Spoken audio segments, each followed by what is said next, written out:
الحمد للہ نحمدہ ونستعینہ ونستغفرہ ونؤمن بہ ونتوکل علیہ ونعوذ باللہ من شرور انفسنا ومن سیئات اعمالنا من یہدہ اللہ فلا مضل لہ ومن یضلل فلا ہادی لہ واشہد ان لا الہ الا اللہ واشہد ان محمدا عبدہ ورسولہ اما بعد فإن خیر الحدیث کتاب اللہ وخیر الہدی ہدی محمد صلی اللہ علیہ وسلم وشر الامور محدثاتها وكل محدثة بدعة وكل بدعة ضلالة وكل ضلالة في النار اما بعد اعوذ بالله السميع العليم من الشيطان الرجيم بسم الله الرحمن الرحيم هو الذي ارسل رسوله بالهدى ودين الحق ليظهره على الدين كله۔ ہر قسم کی تعریفات اللہ مالک الملک کے لیے ہیں جنہوں نے جنات اور انسان کو حقیقی معنوں میں اپنی پوجا، اپنی بندگی اور اپنی عبادت کے لیے بنایا تھا۔ جنات اور انسان کی تخلیق کا حقیقی اور بنیادی مقصد یہی تھا کہ وہ بارگاہ رب العالمین میں آیا کریں، اپنی جبین نیاز کو مالک کائنات کی بارگاہ میں آ کے جھکایا کریں، اپنے دست سوال کو کبریا کی بارگاہ میں آ کے پھیلایا کریں، اپنی کمر کو حالت رکوع میں اس کی بارگاہ میں آ کے ہم کیا کریں، اسی کی تکبیر کی صداؤں کو بلند کیا کریں، اسی کی تحلیل کے آوازوں کو اجاگر کیا کریں، اسی کے تسبیح گیت گایا کریں۔ چنانچہ ارشاد ہوا وما خلقت الجن والانس الا لیعبدون، اور میں نے نہیں بنایا جنات اور انسان کو مگر اپنی پوجا، اپنی بندگی اور اپنی عبادت کے لیے۔ حمد و ثنا کے بعد عرب ہا عرب انگنت اور بے شمار درود و سلام ہوں اس ہستی اقدس و مقدس پر کہ جن کا نام نامی اور اسم گرامی محمد کریم صلی اللہ علیہ وعلی آلہ واصحابہ وبارک وسلم ہے۔ اللہ رب العزت نے امام کائنات علیہ الصلوۃ والتسلیم کو اہل کائنات کی ہدایت اور آپ کی رہنمائی کے لیے مبعوث فرمایا، اور آپ کی ذات بابرکات کے ذریعے اہل کائنات کی ہدایت اور ان کی رہنمائی کا خوب بندوبست فرمایا۔ اللہ رب العزت نے چونکہ حضرت رسول اللہ صلی اللہ علیہ وسلم کو کائنات کا آخری ہادی، آخری مقتدا اور آخری پیشوا بنا کے بھیجا تھا، اس لیے اللہ تبارک و تعالیٰ نے آپ کی ذات بابرکات کے اندر طرح طرح کی خصوصیات کو اور گوناگوں قسم کی صفات کو ودیت فرما دیا تھا، اور ان تمام باتوں سے بڑھ کر یہ کہ اپنی رحمت کاملہ، اپنی نصرت کاملہ اور اپنے فضل بے پایاں کو ہر لمحہ، ہر آن، ہر لحظہ حضرت رسول اللہ صلی اللہ علیہ وسلم کی حیات مبارکہ میں آپ کے شامل حال فرما دیا تھا، اور ان تمام باتوں سے بڑھ کر یہ کہ رشک رب نے اپنی آخری کتاب حمید کو سید العرب والعجم، امام المتقین والابرار، حضرت اشرف الانبیاء والمرسلین، حضرت خاتم النبیین جناب محمد کریم صلی اللہ علیہ وسلم کے قلب اطہر پہ نازل فرما دیا تھا۔ حضرات گرامی قدر، اسی کتاب حمید کے ایک انتہائی فصیح اور بلیغ عنوان کے حوالے سے گزشتہ کئی خطبات جمعہ سے آپ حضرات کے سامنے اپنی گزارشات کو پیش کرنے کا سلسلہ جاری و ساری ہے۔ حضرات گرامی قدر، چونکہ ذی الحجہ کے ایام درمیان میں آ گئے اور ذی الحجہ کے ایام خصوصیت سے سیدنا ابراہیم علیہ السلام کی سیرت مبارکہ اور مطہرہ کی یاد دلاتے ہیں، اس لیے وقتی طور پہ اس موضوع کے اندر انقطاع آ گیا۔ اب دوبارہ عید کے بعد میں نے آپ حضرات کے سامنے اس موضوع کو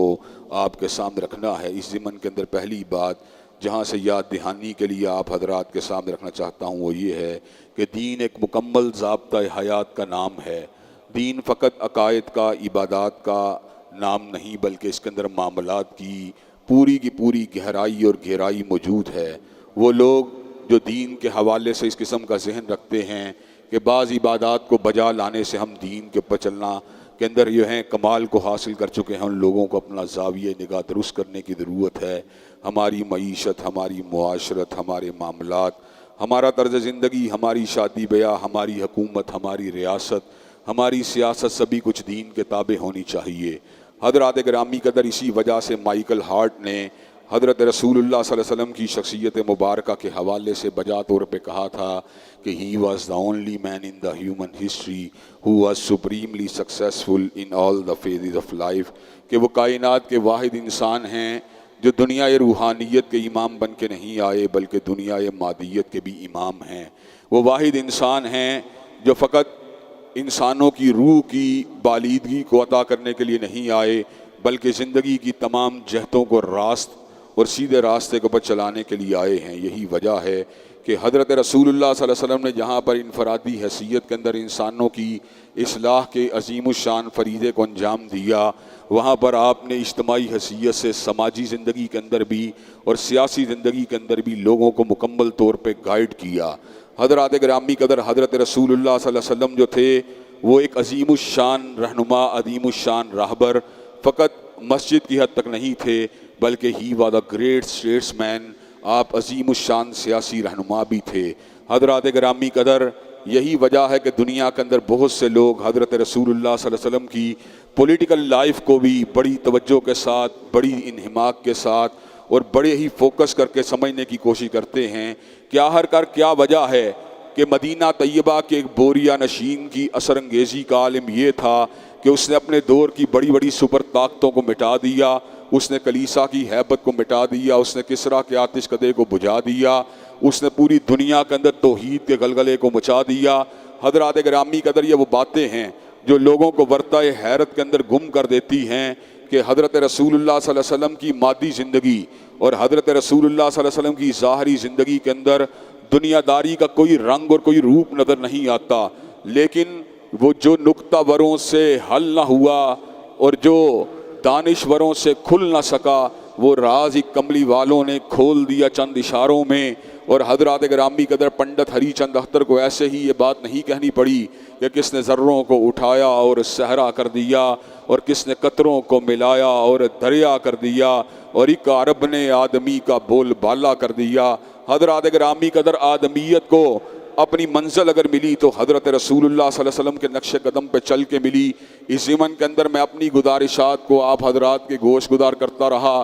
اور آپ کے سامنے اس بات کو رکھتا رہا کہ حضرت رسول اللہ صلی اللہ علیہ وسلم فقط دنیا روحانیت کے امام نہیں، بلکہ دنیا مادیت کے بھی امام ہیں، اور دنیا کے اندر موجود اور مروج جتنے بھی سیاسی فلسفے ہیں، حضرات گرامی قدر، ان میں سے کوئی فلسفہ بھی حضرت رسول اللہ صلی اللہ علیہ وسلم کے فلسفہ حیات کا مقابلہ نہیں کر سکتا۔ حضرات گرامی قدر، پنڈت ہری چند اختر نے ایسے ہی نہیں کہا تھا کس نے ذروں کو اٹھایا اور صحرا کر دیا، کس نے قطروں کو ملایا اور دریا کر دیا، آدمیت کا غرض ساما مہیا کر دیا، اور ایک عرب نے آدمی کا بول بالا کر دیا۔ حضرات گرامی قدر، حضرت رسول اللہ صلی اللہ علیہ وسلم کی حیات مبارکہ سیاسی اعتبار سے بھی ایک حجت ہے، سیاسی اعتبار سے بھی ایک دلیل ہے، اور دنیا کا کوئی سیاسی فلسفہ بھی آپ کے نقوش پاک کی عظمت کا مقابلہ نہیں کر سکتا۔ حضرات گرامی قدر، حضرت رسول اللہ صلی اللہ علیہ وسلم کی حیات مبارکہ کے اندر سے اگر سیاسی آسپیکٹ کا مطالعہ کرنے کی کوشش کی جائے تو آپ نے ابجد سے لے کر یہ تک،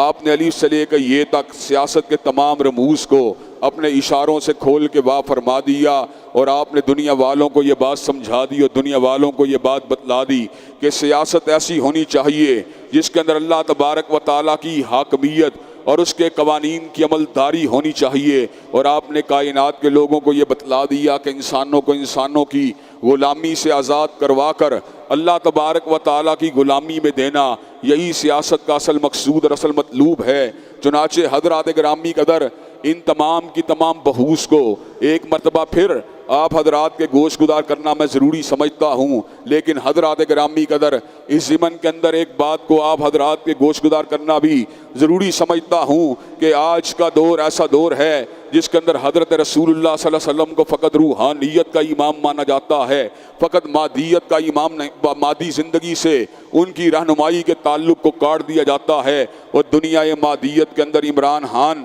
اور نواز شریف کو اپنا مقتدی اور اپنا پیشوا بنا لیا جاتا ہے، حالانکہ یہ تصور باطل ہے، بالکل باطل ہے۔ حضرات گرامی قدر، حضرت رسول اللہ صلی اللہ علیہ وسلم دنیا روحانیت کے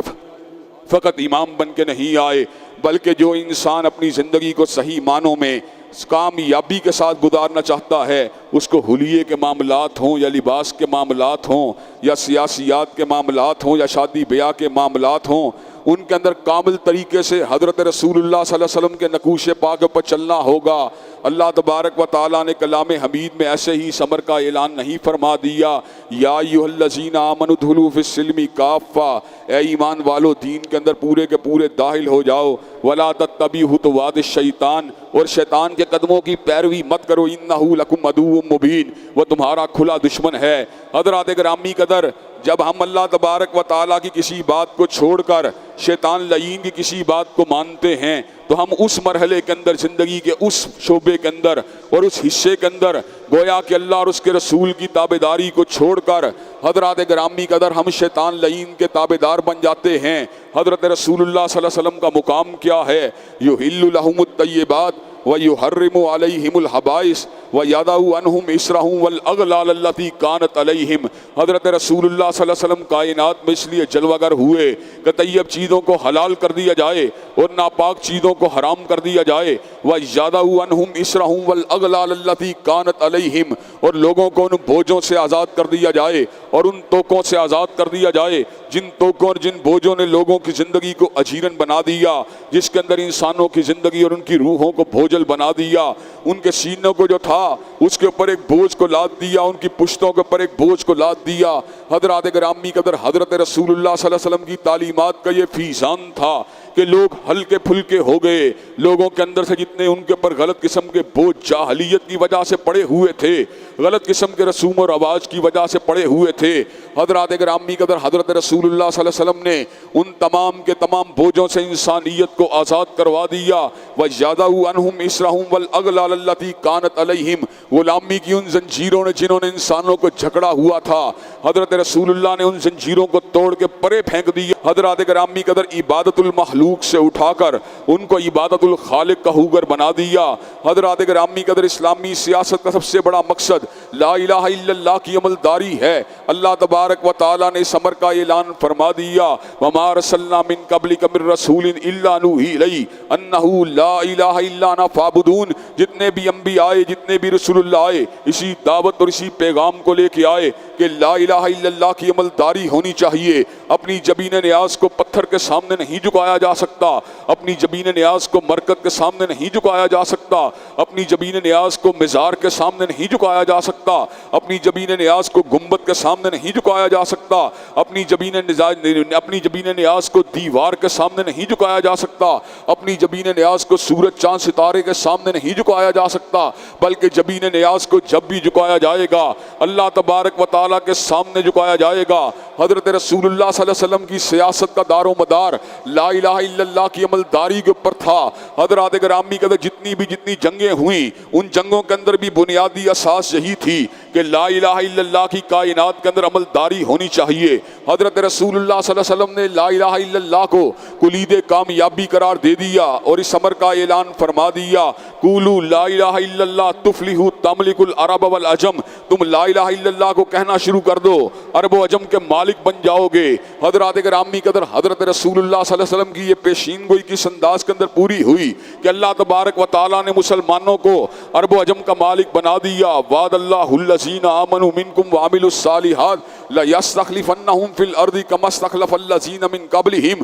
اللہ تبارک و تعالیٰ نے وعدہ کیا تھا ایمان لانے والوں کے ساتھ اور عمل صالح کرنے والوں کے ساتھ کہ استخلاف فی الارض کے عظیم الشان مقام کے اوپر ان کو فائز کر دیا جائے گا، زمین کی خلافت کے تاج کو ان کے سروں کے اوپر رکھ دیا جائے گا، زمین کے سینے کو ان کے لیے کھول دیا جائے گا۔ چنانچہ اللہ تبارک و تعالیٰ نے ابو بکر و عمر، عثمان و علی، معاویہ بن ابی سفیان اور عمر ابن عبدالعزیز جیسے حکمرانوں کو عطا فرما کر اس بات کو ثابت فرما دیا کہ اللہ تبارک و تعالیٰ کے وعدے سچے ہوتے ہیں۔ حضرات گرامی قدر اللہ تبارک و تعالیٰ کے حبیب علیہ السلام نے لا الہ الا اللہ کی عملداری کے لیے جنگوں کو لڑا، باقاعدہ طور پہ جنگوں کو لڑا، جن جنگوں کے اندر کدن کدن کے ساتھ ٹکرا گیا، چچا داد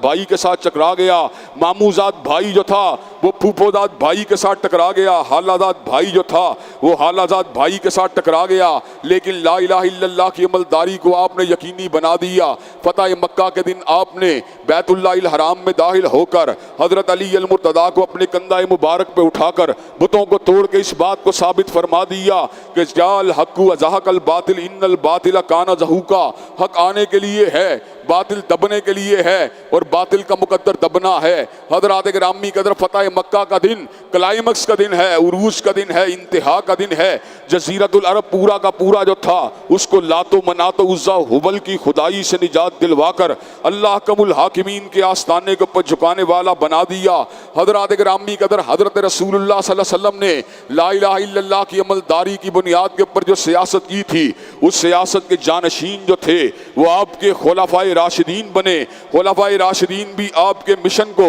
پوری شدومت کے ساتھ آگے بڑھاتے رہے، پوری شدومت کے ساتھ آگے پہنچاتے رہے۔ خلفائے راشدین نے حضرت رسول اللہ صلی اللہ علیہ وسلم کے عظیم الشان مشن کی تکمیل کے لیے کس انداز کے اندر کلیدی کردار ادا کیا، یہ تاریخ کا ایک درخشاں باب ہے۔ لیکن ایک بات طے ہے کہ خلفائے راشدین کی سیاست کی اساس بھی لا الہ الا اللہ کی عملداری تھی، خلفائے راشدین کی سیاست کی اساس بھی شاعر اللہ کی پاسداری تھی۔ حضرات گرامی قدر، آج ہمارا وطن جو ہے اس کی سیاست کا حال نرالا ہے۔ آج ہمارے وطن کے اندر نہ تو لا الہ الا اللہ کی عملداری کی بات ہے، نہ اللہ تبارک و تعالیٰ کی حاکمیت کے اوپر کوئی غور و خوض ہے۔ حضرات گرامی قدر، اللہ تبارک و تعالیٰ نے اس امر کا اعلان فرما دیا، وَمَن لَّمْ يَحْكُم بِمَا أَنزَلَ اللَّهُ فَأُولَٰئِكَ هُمُ الظَّالِمُونَ وَمَن لَّمْ يَحْكُم بِمَا أَنزَلَ اللَّهُ فَأُولَٰئِكَ هُمُ الْفَاسِقُونَ وَمَن لَّم يَحْكُم بِمَا أَنزَلَ اللَّهُ فَأُولَٰئِكَ هُمُ الْكَافِرُونَ۔ جو اللہ تعالیٰ کی حاکمیت کو نہیں مانتے، ظلم کے فتوے ان کے لیے ہیں، فسق کے فتوے ان کے لیے ہیں، کفر کے فتوے ان کے لیے ہیں۔ حضرات گرامی قدر، اللہ تبارک و تعالیٰ کی حاکمیت کو قائم کرنا اور اس بات کا یقین دہانی کو حاصل کرنا کہ دنیا کا ہر فرد اور ہر ادارہ اللہ تبارک و تعالیٰ کی حاکمیت کے تابع ہونا چاہیے، یہ اسلامی سیاست کی وہ اساس ہے جس کی بنیاد کے اوپر پاکستان کو حاصل کیا گیا۔ پاکستان کا مطلب کیا؟ لا الہ الا اللہ کے نعرے کا اصل مفہوم یہی ہے کہ پارلیمان لا الہ الا اللہ کے نیچے ہوگی، سپریم کورٹ لا الہ الا اللہ کے نیچے ہوگا، ہائی کورٹ اس لا الہ الا اللہ کے نیچے ہوگا، حکام جو ہے وہ لا الہ الا اللہ کے نیچے ہوں گے، گورنر پنجاب لا الہ الا اللہ کے نیچے ہوگا، وزیر اعلیٰ پنجاب لا الہ الا اللہ کے نیچے ہوگا۔ حضرات گرامی قدر، جب عرش کے رب کی حاکمیت کو قائم کر دیا جائے گا، حضرات گرامی قدر، اس وقت اسلامی سیاست کا ایک باب اور ایک چیپٹر جو ہے وہ مکمل ہو جائے گا۔ پھر لا الہ الا اللہ کے تقاضوں کی بات ہوگی، پھر لا الہ الا اللہ کے نتیجے کے اندر کیا کچھ ہونا چاہیے، پھر اس مفہوم کی بات ہوگی، پھر اس مطلوب کی بات ہوگی۔ حضرات گرامی قدر، ایمانداری سے یہ بات بتلائیے، خان صاحب کیا لا الہ الا اللہ کی سیاست کے ترجمان ہیں؟ کیا میاں صاحب لا الہ الا اللہ کی سیاست کے ترجمان ہیں؟ کیا زرداری صاحب لا الہ الا اللہ کی سیاست کے ترجمان ہیں؟ پھر کیا وجہ ہے کہ میرا ووٹ زرداری کے لیے ہے، میرا ووٹ میاں صاحب کے لیے ہے، میرا ووٹ عمران خان کے لیے ہے؟ اگر میں ووٹ نہیں دیتا اسلامی جماعتوں کو نہیں دیتا، اگر میں ووٹ نہیں دیتا جماعت اہل حدیث کو نہیں دیتا، اگر میں ووٹ نہیں دیتا جماعت اسلامی کو نہیں دیتا، اگر میں ووٹ نہیں دیتا تحریک اللہ اکبر کو نہیں دیتا، اگر میں ووٹ نہیں دیتا جمعیت علماء اسلام کو نہیں دیتا، اگر میں ووٹ نہیں دیتا نظام اسلام کے لیے کام کرنے والی تحریکوں کو نہیں دیتا، اس کا مطلب کیا ہے؟ اس کا مطلب یہ ہے میں مسجد میں تو اللہ اکبر کا نعرہ لگاتا ہوں لیکن میدان سیاسیات میں اللہ کو اکبر نہیں مانتا۔ اگر میں اللہ کو اکبر مانتا ہوتا پھر میرا ووٹ جو ہوتا وہ نواز شریف کے لیے نہ ہوتا، عمران خان کے لیے نہ ہوتا، زرداری کے لیے نہ ہوتا۔ زرداری نے تجھے کیا دیا؟ عمران خان نے تجھے کیا دیا؟ اس کو اس کے علاوہ میاں صاحب نے تجھے کیا کیا؟ یا ایھا الانسان، یا ایھا الانسان، یا ایھا الانسان ما غرک بربک الکریم۔ اے انسان، تجھے اپنے کریم پروردگار سے کس چیز نے غافل کر دیا؟ الذی خلقک فسواک فعدلک، جس نے تجھے بنایا، جس نے تیرا تسویہ کیا، جس نے تیری ہڈیوں کو جوڑا، جس نے تجھے گوشت پوشت عنایت کیا، جس نے تجھے آنکھیں دی، جس نے تجھے رزق دیا، جس نے تجھے شکم مادر میں غذا دی، جس نے تجھے ماں کی جھولی کے اندر آنے کے بعد دودھ کا جو تھا تیرے لیے دودھ کے بندوبست فرما دیا۔ حضرات گرامی قدر، جو تیرے سانسوں کا مالک، جو تیرے دل کی دھڑکنوں کا مالک، جو تیری موت و حیات کا مالک، جو سورج کا حکمران، جو چاند کا حکمران، جو ستاروں کا حکمران، حضرات گرامی قدر، جو شب و روز کا حکمران، جو دن کے اندر سے راتوں کو نکالنے والا، جو راتوں کے اندر سے دنوں کو لانے والا، جو مردوں کے اندر سے زندوں کو پیدا کرنے والا، زندوں سے مردوں کو پیدا کرنے والا، کافر سے مسلمان کو پیدا کرنے والا، مسلمان سے کافر کو پیدا کرنے والا، انڈے سے چوزے کو پیدا کرنے والا، چوزے سے انڈے کو پیدا کرنے والا۔ حضرات گرامی قدر، جو ہر چیز کا خالق، جو ہر چیز کا مالک، هو الذی یصورکم فی الارحام کیف یشاء، جس نے تجھے دیکھنے والی آنکھیں عطا کر دی، جس نے تجھے سننے والے کان دے دیے، جس نے تجھے پکڑنے والا ہاتھ دے دیا، جس نے تجھے دھڑکتا ہوا دل دے دیا، جس نے تجھے سوچنے والا دماغ دے دیا، تو کتنا ظالم ہے کہ اس پروردگار عالم کی حاکمیت کے لیے تو خاموش ہے، تیرے دل کے اندر اس پروردگار عالم کی حاکمیت کے لیے کوئی تڑپ موجود نہیں ہے۔ حضرات گرامی قدر، پروردگار عالم کی حاکمیت کی جنگ لڑنا، پروردگار عالم کے قانون کی جنگ لڑنا، اللہ تبارک و تعالیٰ کے نازل کردہ قوانین کو زمین کی پر تنفیذ کی جنگ لڑنا، حضرات گرامی قدر یہ فریضہ منصبی ہے ان لوگوں کا جو قرآن کے مطلوب کو جانتے ہیں، جو حدیث طیبہ کے مقصود کو جانتے ہیں۔ لیکن دکھ و تعصب کا مقام یہ ہے، بڑے بڑے علماء بھی نواز شریف کے حاشیہ بردار بنے ہوئے، عمران خان کے حاشیہ بردار بنے ہوئے، افا حکم الجاہلیت یبغون ومن احسن من اللہ حکما لقوم یوقنون، اور جاہلیت کے احکامات کی جنگ لڑنے والے تو بہت سے ہیں، اللہ کے قوانین کی جنگ کون لڑے گا؟ اللہ کے قانون کی بات کون کرے گا؟ حضرات گرامی قدر، یہی وجہ ہے کہ سعد الہی ظہیر رحمت اللہ علیہ کا یہ گناہگار بیٹا اللہ تبارک و تعالیٰ کے فضل و کرم سے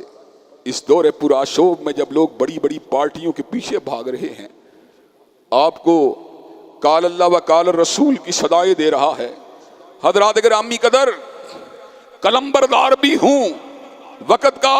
ایک چھوٹا سا خطیب بھی ہوں، اللہ تبارک و تعالیٰ نے سوچ و فکر کی صلاحیتوں کو بھی نواز رکھا ہے، لیکن چاہے کوئی بھی ہو کیوں خوشامد کریں، عاشقوں سے تو یہ کام ہوتا نہیں۔ کوئی شاعر ہی بلوالو دربار سے نواد و امراں کی ثنا خوانیوں کے لیے۔ حضرات گرامی قدر، مجھ کو شاہوں کی خوشامد کا سلیقہ ہی نہیں، ظہیر کے لب ہلتے ہیں پیمبر کی ثنا خوانی میں، اور وقت کا مشیر بن جانا، وقت کا وزیر بن جانا۔ حضرات گرامی قدر، 1000 سے زیادہ ٹیلی ویژن کے پروگراموں میں مجھ کو بلایا گیا،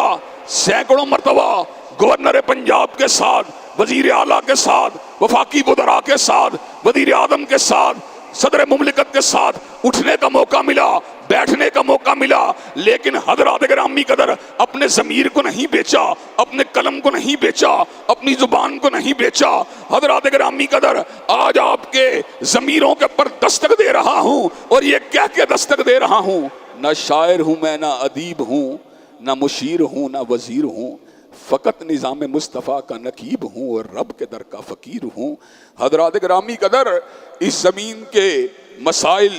جو انتہائی الجھے ہوئے ہیں، جو اقتدار کی رسا کشی کے اندر زمین کے مسائل بڑھ رہے ہیں، جو درجہ حرارت سیاسی تناؤ کا بڑھ رہا ہے، جو درجہ حرارت جھوٹی انانیت کا بڑھ رہا ہے، ملک کی معیشت جو ہے وہ پستیوں کے اندر گر رہی ہے، نہ خان صاحب کو اس بات کی پرواہ ہے، نہ میاں صاحب کو اس بات کی پرواہ ہے۔ اپنے دھڑے کی جنگ ہے، اپنی پارٹی کی جنگ ہے، اپنے مفاد کی جنگ ہے۔ کل تک لوگ علماء کو تانا دیتے تھے، انہوں نے معاشرے کے اندر فرقہ واریت کی آگ کو لگایا ہوا ہے۔ اور مجھے ایمانداری سے بتلاؤ، معاشرے کے اندر دیوبندی بھی رہتے ہیں، بریلوی بھی رہتے ہیں، اہل حدیث بھی رہتے ہیں، شیعہ بھی رہتے ہیں، ایمانداری سے بتلاؤ خاندانوں کے اندر اتنا تنازع اس مسئلے کی فرقہ واریت نے پیدا نہیں کیا جتنا عمران خان اور نواز شریف کی فرقہ واریت نے پیدا کیا۔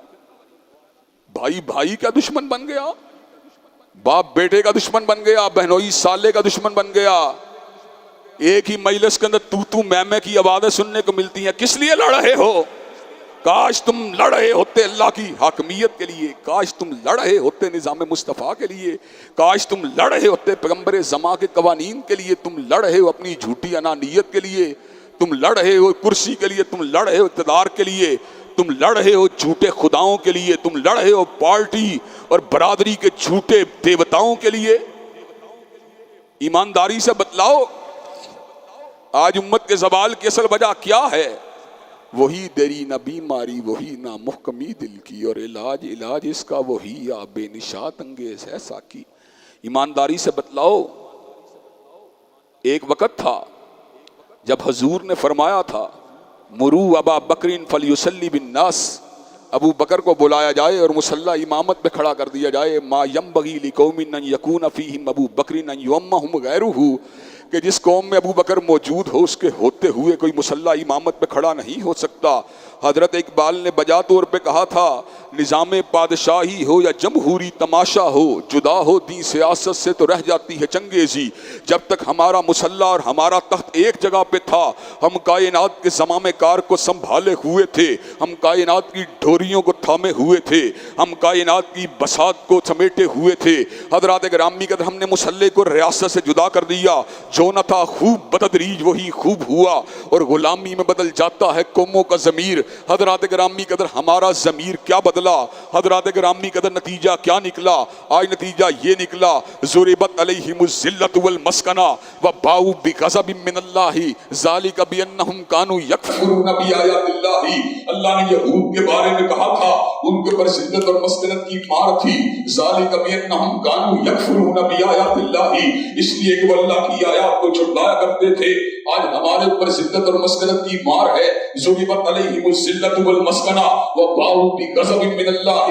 ذلک بانہم کانوا یکفرون بآیات اللہ۔ آج ہم آیات اللہ کو جھٹلا رہے ہیں، زمین کا سینہ ہمارے لیے تنگ ہو چکا ہے۔ حضرات گرامی قدر کہاں وہ صلاح الدین تھا جس کے پاس اتنے پیسے نہیں تھے کہ جس کے ساتھ حج کیا جا سکے، ساری کی ساری زندگی زکات دینے کا نہیں بنا، ساری کی ساری زندگی صلاح الدین جو تھا اس کے پاس اتنے پیسے نہیں آئے کہ بیت اللہ کا حج کر سکے۔ حضرات گرامی قدر اس کے پاس تلوار تھی، اس کے پاس گھوڑا تھا، حضرات گرامی قدر اس کے گھوڑوں کی سنوں نے یہود کے سینوں کو ہلا دیا، اس کے گھوڑوں کی سنوں نے عیسائیوں کے سینوں کو پارا پارا کر دیا۔ حضرات گرامی قدر آج کا دور کیسا ہے؟ زرداری صاحب بھی کھرب پتی ہیں، خان صاحب بھی کھرب پتی ہیں، میاں صاحب بھی کھرب پتی ہیں، لیکن کسی کے کانوں میں بجو نہیں رونگتی۔ حضرات گرامی قدر تمہارے مقابلے کے اوپر تو کابل کا فلسفہ اونچا ہے، جب کابل اور قندھار سے اللہ اکبر کی صدا آتی ہے وائٹ ہاؤس بھی کپکپانا شروع ہو جاتا ہے، پینٹاگون کے اوپر بھی درد بپا ہو جاتا ہے،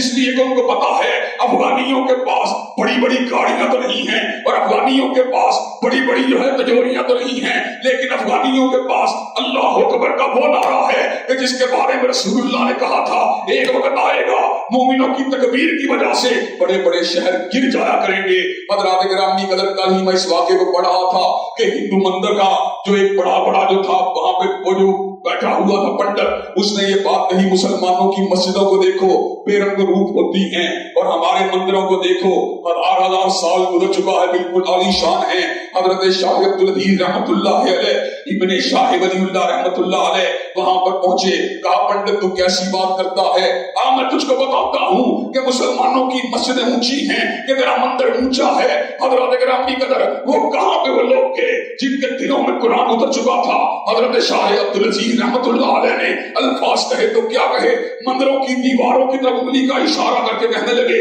لو انزلنا ھذا القرآن علی جبل لرأیتہ خاشعا متصدعا من خشیۃ اللہ۔ حضرت شاہ عبدالعزیز رحمت اللہ علیہ انگلی کا اشارہ فرما رہے تھے، مندر کی دیواریں کپکپا رہی تھی، مندر کی اینٹیں گرنا شروع ہو گئی۔ پنڈت جو تھا حضرت شاہ عبدالعزیز کے قدموں میں گر گیا، اس نے کہا یہ آپ نے کیا پڑھا ہے؟ کہا میں نے قرآن کی آیت کو پڑھا ہے، قرآن نے کہا ہے اگر قرآن کسی پہاڑ کے سینے کو اتر جاتا تو پہاڑ کا سینہ ریزہ ریزہ ہو جاتا، اور مندر تمہارا اس کی دعو کیسے لا سکتا ہے؟ یہ تو مسجدیں ہیں جو ذکر الہی کے باوجود بھی اپنی جگہ پر قائم اور دائم ہیں۔ حضرات گرامی قدر اس ملک کی تقدیر تب سنورے گی، اللہ کی قسم پی ٹی آئی سے نہیں سنور سکتی، اللہ کی قسم مسلم لیگ سے نہیں سنور سکتی، اس ملک کی تقدیر تب سنورے گی جب اللہ اکبر کے نعرے کو لگا دیا جائے گا، جب لا الہ الا اللہ کے پرچم کو اٹھا دیا جائے گا، اور انشاءاللہ اس ملک کے اندر انتخابی نتائج کی پرواہ کیے بغیر دلیل کی طاقت کے ساتھ، براہین کی طاقت کے ساتھ، علم اور استدلال کی طاقت کے ساتھ اور ووٹ کی قوت کے ساتھ اللہ کی حاکمیت کی جنگ لڑ کے چھوڑیں گے انشاءاللہ۔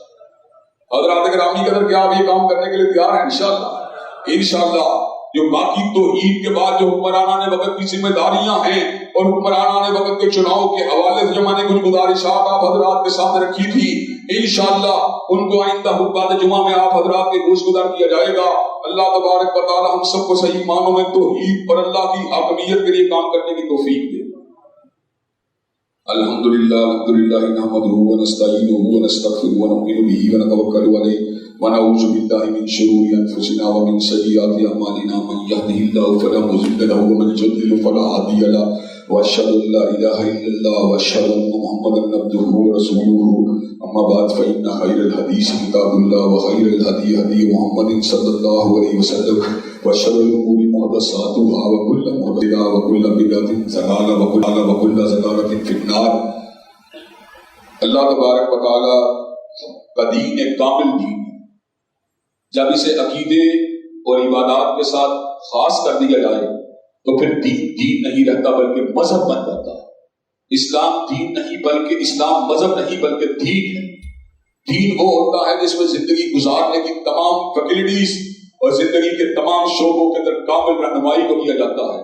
دکھ کی بات یہ آج کا مسلمان سیکولر بن چکا ہے. وہ تجارت کے معاملات ہوں یا شادی بیاہ کے معاملات، کھلیے لباس کے معاملات ہوں یا جنازے کے معاملات یا سیاسیات کے معاملات ہوں، وہ اللہ تعالیٰ کی حاکمیت کو قبول کرنے کے لیے تیار نہیں ہے. حضرات گرامی قدر مسلمان بی اے پاس، ایم اے پاس اور اگر پی ایچ ڈی ہو جائے تو بڑی دور کی بات ہے. سب سے پہلے کیا کرتا ہے؟ بی اے پاس ہونے کے بعد داڑھی کو مونتا ہے، کلین شیو کرنے کے بعد اپنے حلیے کو حضور کے حلیے سے جدا کرتا ہے. اور تو کیسا آدمی ہے؟ تو گرو نانک کے پیروکاروں کو دیکھ کے عبرت کو حاصل نہیں کرتا. گرو نانک کا پیروکار انڈیا کا صدر بھی بن جائے، وزیر اعظم بھی بن جائے، گرو کی کرپان کو نہیں چھوڑتا، گرو کی پگڑی کو نہیں چھوڑتا، گرو کی داڑھی کو نہیں چھوڑتا، وہ گرو نانک کی اقداد و اعتبار کو نہیں چھوڑتا. تو کائنات کے امام کی سنتوں کو چھوڑ دیتا ہے. اور تیری محبت حضور کے ساتھ کیسی ہے؟ تیرا عقیدت حضور کے ساتھ کیسی ہے؟ تیرا تعلق حضور کے ساتھ کیسا ہے؟ کیا تو سکھوں کے تعلق سے عبرت حاصل نہیں کرتا؟ کیا تو یہود کے طرز عمل کو نہیں دیکھتا؟ یہود اپنے اوور کوٹ کو نہیں چھوڑتا، اپنی کیپ کو نہیں چھوڑتا، اپنے اوور کوٹ کو نہیں چھوڑتا. اور مسلمان کیسا ہے کہ مسلمان سماج کے اندر داڑھی آرتھوڈوکس مسلمان کی پہچان ہے، قدامت پسند مسلمان کی پہچان ہے. اگر روشن خیال بننا ہے تو سب سے پہلے داڑھی کو موڑنا ہوگا. افسوس ہے تیری سوچ پہ، افسوس ہے تیری فکر پر، افسوس ہے تیرے انداز پہ، افسوس ہے تیرے ادوار پہ. اگر ہم ملک کے اندر لا الہ الا اللہ کی عمل داری چاہتے ہیں تو اس کے لیے ہمیں انٹرنل کنفلکٹ کو ختم کرنا ہوگا. اور لا الہ الا اللہ کی عمل داری کو باقاعدہ طور پہ ملک اور ریاست کے اندر جاری و ساری کرنے کے لیے اپنے اوپر سے ہر رنگ کو اتار کے اور اس بات کو سمجھ کے کہ اگرچہ بت ہے جماعت کی آستینوں میں، مجھے ہے حکم اذان لا الہ الا اللہ. حضرات گرامی اگر سیٹ کا راستہ لیگ کا راستہ یا تحریک انصاف کا راستہ ہے، مشاورت کا راستہ لیگ کا راستہ تحریک انصاف کا راستہ ہے، وزارت کا راستہ لیگ کا راستہ تحریک انصاف کا راستہ ہے، دنیا کے اندر ہیبت و حشمت کا راستہ لیگ کا راستہ تحریک انصاف کا راستہ ہے. آپ کا کیا خیال ہے؟ ہم عقل کے اندھے ہیں، ہمیں یہ بات نظر نہیں آتی، لیکن حضرات گرامی قدر ہمیں سب کچھ سمجھ آ رہا ہے. لیکن اس کے باوجود ہم وزارت کو نہیں دیکھتے، ہم مشاورت کو نہیں دیکھتے، ہم ہیبت و حشمت کو نہیں دیکھتے، ہم کر و فر کو نہیں دیکھتے. حضرات گرامی قدر کیا حسن نے سمجھا اور کیا عشق نے جانا ہے؟ ہم خاک نشینوں کی دھوپ گرم زمانہ ہے.